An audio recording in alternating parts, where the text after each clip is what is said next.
Hey everyone, this is Chala Dinkoy, CEO and founder of The Repositioning Expert, coming to you live on a Tuesday tea time with Chala. We are talking about selling to non-decision makers. It has been a crazy day. I have my protein again. I'm going to take a sip. Mm. This is my lunch and my breakfast because I have been fused to this chair. So I have like very short time to give you this because the business has exploded for me. Amazing, amazing. I'm so happy. But what my clients and I are preparing for is this upcoming conference in Nashville for WeBank, which is women business owners. And what we're going to be doing is a lot of them are going to be pitching to non-decision makers there. So let me tell you about what this topic is. So there's two ways that this happens. You're either at a, procurement or a diversity conference like the one that I'm going to, and the people there are not the ones that are actually buying your services, but they're the conduit to introducing you to them because you have a diverse certification. Or this also happens when you literally can't get to the actual decision maker because you're not allowed. The manager won't allow you to speak to them until they vet you, or your marketing is not really getting you in front of them. So that's one of the things that I want to talk about is what do you do when that happens? So statistically, of course, the close rates go up, the close time goes down, the percentage of success all goes better if all the decision makers are in the room.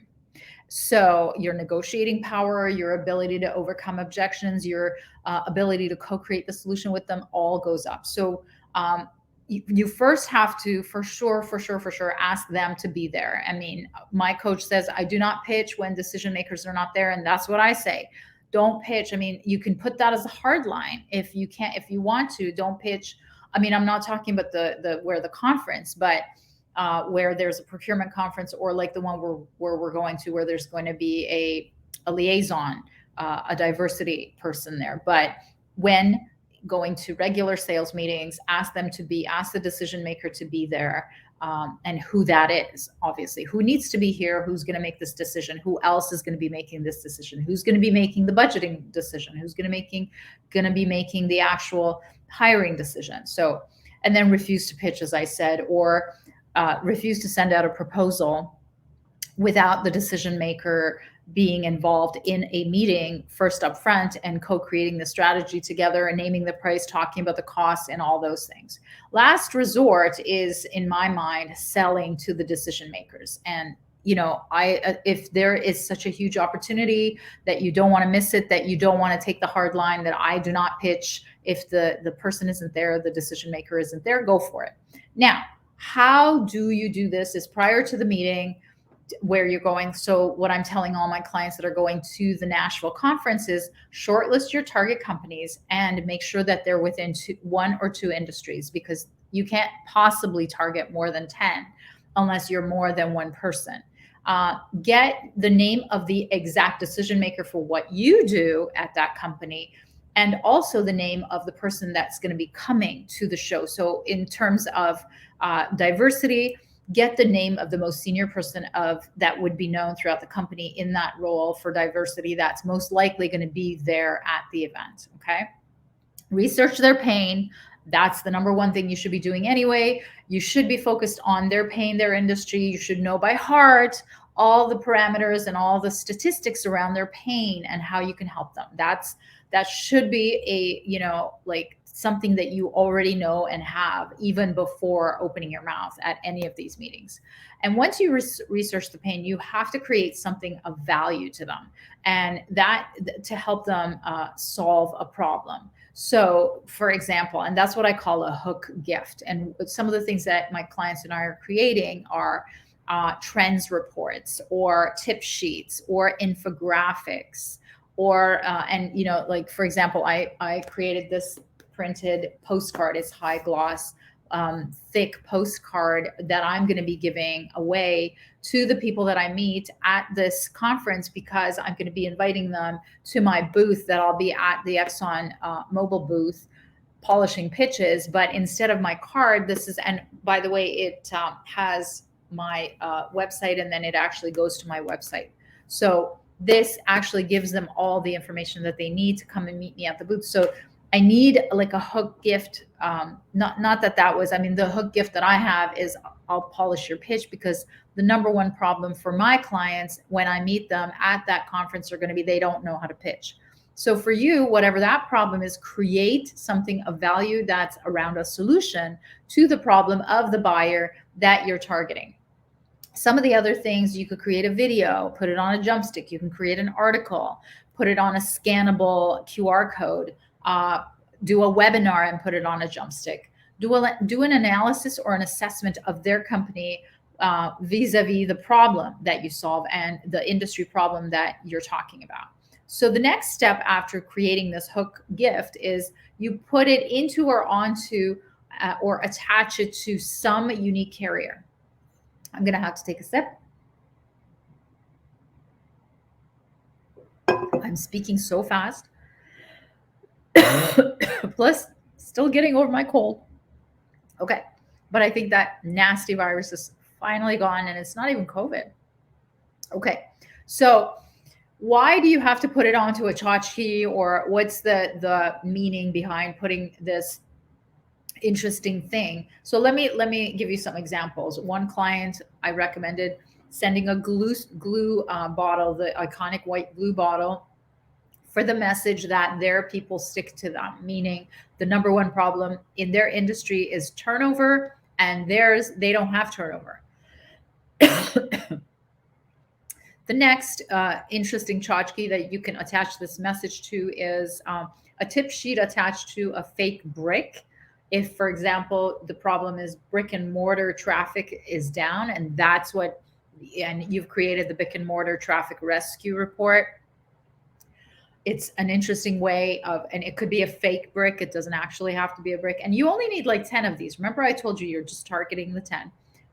Here, I told you about the infographic via a QR code printed on one of my clients. We talked about, a kid's life saving, those rafts or the ring, the iconic ring. So then she could print it on there. She could attach it to there. Another client and I talked about attaching an infographic postcard onto what's iconic for millennials, because the problem she solves is she actually stops millennial attrition from IT companies. So that's what the iconic millennials is electronics. So she's going to put, headphones or something to do with text bubbles around it. So link it to the message. So have something sexy that hits the pain, the core pain, that then makes it memorable and actually relates to the problem that you attach a gift to. The gift doesn't have to be expensive at all. Like, we're looking at things that are from the dollar store or that are like promotional products, but it has to make sense. You can't just give them something for the sake of giving them something. Okay. So that's the next step. Now, the step after that is you contact your target decision maker and you tell them that you'll pass along the hook gift through the non-decision maker to them. And because they're in the same company, whether they live in different areas, they're going to pass it on to them. Now, it doesn't matter if they don't pass it on to them. It doesn't matter if they hate each other's guts. It doesn't matter. It doesn't matter. What really matters is, one, you have an excuse, a natural excuse to call the decision maker, because there's this industry event coming up that their company's being represented at, and you're introducing yourself and taking the initiative to have thought about what their industry problem is and to have created something of value that's a solution to that problem, and to have put it into a creative bent to make it memorable and interesting to give it to them. Now, they could say, oh, send it to me. I don't talk to them. I'm really interested in seeing it. But really, the whole idea is it's an excuse to connect with your actual buyer. Now, a lot of people can't get the buyer on the phone. That's fine. You can, mail call. So you leave a voicemail, you send the email, and you leave a voicemail again. If there's any interest, they will contact you back and they will let you know that, please send it to me. Is there a digital version of it that I can see? And that's great. Now, what you're doing with the diversity officer, you're making their job easier. That's what they want. They want one to understand what the hell it is that you do. And if you create something of value around the pain, they're going to immediately get what you're trying to do. And they'll have more respect and you'll stand out amongst the sea of people who are throwing up and showing up. They'll have enormous respect for you to have done all that work to prep, get in touch with the person, know who the person is that they need to connect to, and actually be sending this out to them. Whether they throw it in the garbage in their hotel room or not, you've done your job in standing out, being relevant, and solving a problem for the people that you're targeting. Okay. So, yeah, that's it really. Give the non-decision maker the hook gift. Tell them your conversation with the decision maker or the messages that you left, and then follow up with the decision maker, the conduit, the person in the middle. They've done their work, they've done their job. Whether they give it to them or not, that's fine. But what you're trying to do is you're using their name, you're name dropping the diversity person or the purchasing person that you're meeting with the actual decision maker to show them that you're legit, that you're actually meeting with their company, that you're not just some cold call off the street of a vendor trying to talk about their own services. You are actively taking a role in solving a problem for them that you know that the rest of their industry has and that most likely they have. And in fact, one of the things that now comes to mind that you can do is you can actually engage the person that you're meeting with, which is the conduit, the non-decision maker, into a conversation about this topic, whether they've encountered this issue in their company or not, and whether it's relevant for them, whether there's some other more relevant and pressing issue that you can solve for them if it turns out that this is not a problem for them at all, which would be very surprising if 90% of the population of their industry is suffering from this and they're the only exception. Either the person doesn't know what they're talking about, or they don't want to fess up to it, or they don't trust you enough to talk about it. All right. So, what do you do if it doesn't work? Well, then this turns into an ABM sequence. So, ABM is account based marketing, and that's the big wow, one focused, one industry, or sorry, one account focused, big wow, shock and awe kind of marketing that you do. So, what do you do? For example, you can change the creative. You can find new ways to deliver new messages and solutions to the same person because you now have, whether they've acknowledged you or not, have established some sort of track record and or you've introduced yourself. There are clients that I've gotten that have like lurked and stalked and lurked and stalked and have been silent and silent and silent for years. And and then they hired me. And what they told me is they were always watching. They were always listening. They got every email.